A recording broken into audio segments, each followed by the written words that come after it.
I'm going to read to you first what I emailed to 2 senators, 2 congressmen, and my governor. And I got a response the same day, and I'm going to read that to you too. Okay, let me read what I wrote, because this question was about behavioral issues. I don't know how else to describe that. Anyway, let me make myself smaller. Okay. You call Donald Trump unconventional and laugh off his behavior. But would you be laughing if a Democratic president acted the same way? His supporters may enjoy the insults and antics, but they are shameful, divisive, and embarrassing, and the entire world is watching.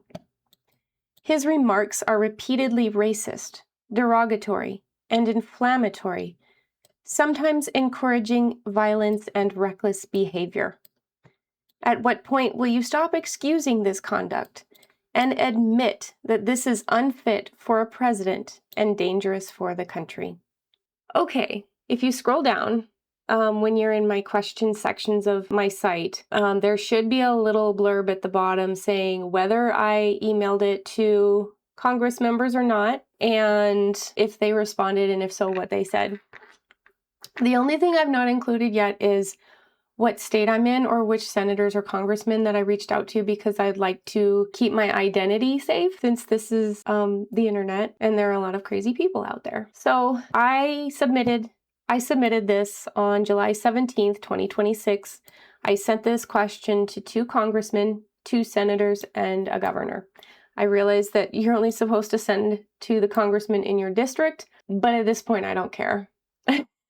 So here is what the senator wrote. One senator did respond, but it appears they used a pre-written response template that had nothing to do with the question. So there's your heads up. Thank you for contacting my office regarding the importance of election integrity and security. Our country was founded upon a revolutionary idea.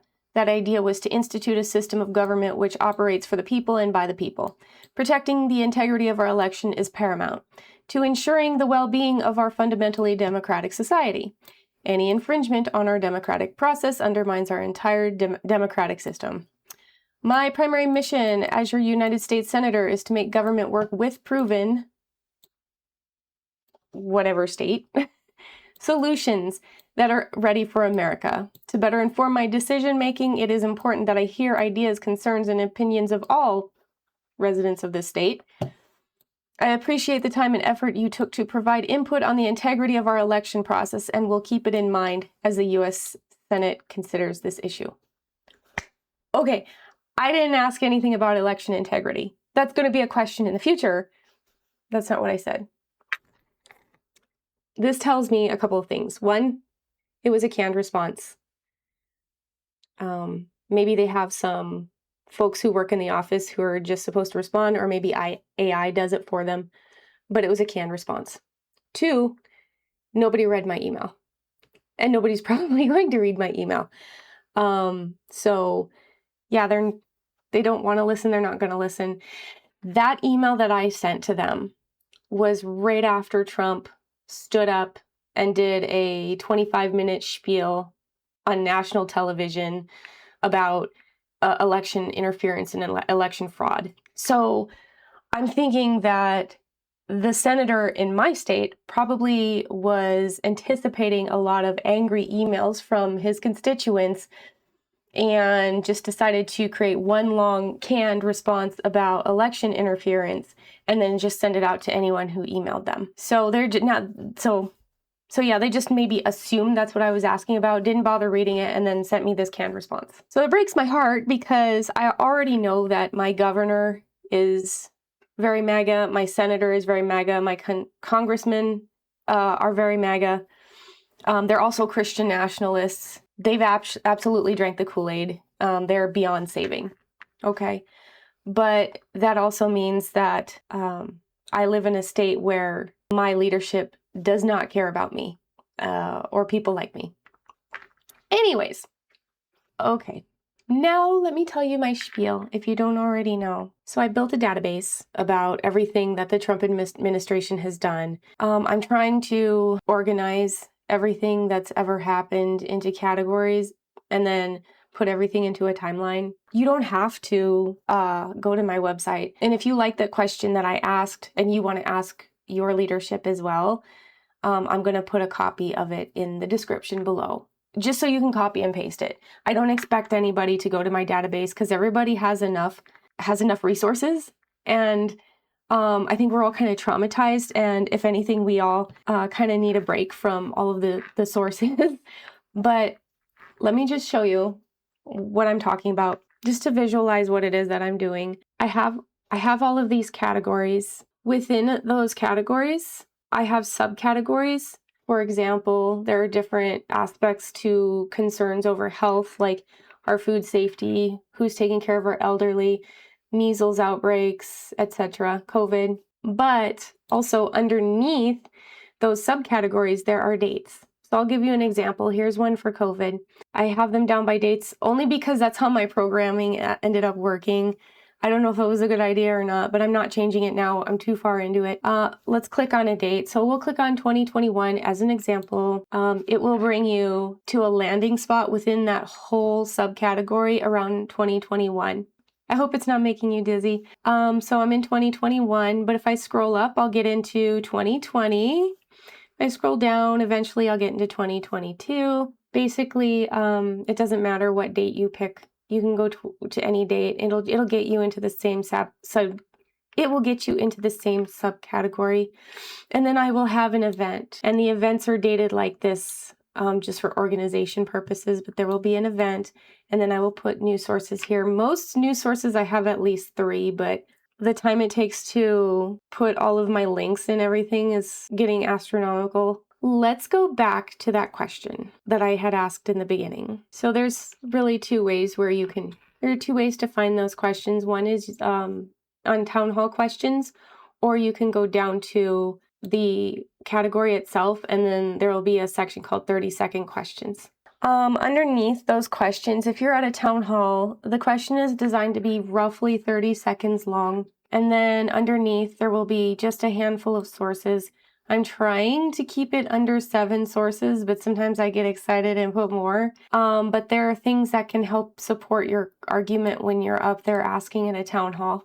And I have these questions pre-written for people like me. So this isn't for everybody. This is for someone like me who gets nervous during during a town hall, or if people are looking at her, she gets kind of nervous.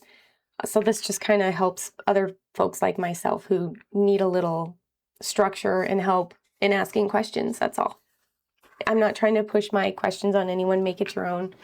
But, some of us have a hard time articulating. So there's sources underneath there. For example, on this argument, I have some things to remind that person who's reading, so that they might want to research some of these events in case they're asked, well, what makes you feel like he's unconventional? Well, let's start with violence. So August 9th, 2016, Trump told supporters maybe the Second Amendment should do something about Hillary Clinton. June 1, 2020, Trump asked if he could just shoot protesters in Lafayette Square. March 16th, 2024, Trump said there would be a bloodbath if he didn't win the election. March 28th, 2024, Trump posted images of Biden bound and gagged. November 3rd, 2024, Trump said he wouldn't mind if someone opened fire on the media. May 26th, 2025, Trump posted violent rhetoric about judges. Afterwards, those judges all received death threats. April 29, 2026, Trump posted an AI image of himself holding an assault rifle. December 19th, 2020, Trump posted big protest in D.C. on January 6th. Be there, will be wild. Division. June 28th, 2025, Trump posted Republicans must remember they are fighting against a very evil, corrupt, and incompetent group of people who would rather see our country go down in flames than do the right thing. September 12th, 2025, Trump said radicals on the right are radical because they don't want crime. Radicals on the left are the problem.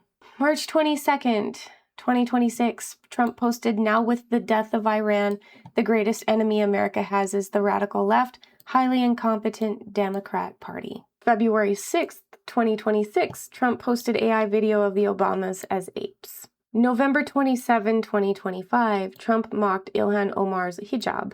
December 2nd, 2025, Trump called Somali immigrants garbage. And the list goes on. At that point, I was like, I could make lists all day long. So if you want all of the sources and you're asking this question, it's already in my file under that section, and you can find sources for days. If you're looking for a reminder of all of the things that have happened under a specific topic, there's also a section for that under letters to Congress. So under behavioral, you have these 30-second questions we just went over. Then you have a letter to Congress. If you click on a letter to Congress, it's going to bring you down to these categories: how to contact Congress, a sample letter that I did use AI to write it. I needed so much help with editing, but it is a sample letter for you. And chronology. You want chronology. So let's click on that. Okay, so I've got chronology opened up under behavioral. Let me do a slow scroll. So in here, or medium scroll, in here, I don't have the sources in that one section, in that one subsection under a letter to Congress, because that is just a chronological order of every messed up thing about that topic. And that's just that topic. So there are several areas in my file where that list is unbelievably long. But through the rest of the file, when you're looking up these items or these events, they will have sources underneath them. So you'll have access to that if you're interested. Okay, so that's what that file is all about. Again, I will post my question to Congress in the description below if you want to copy and paste it and then edit it so that it works for you.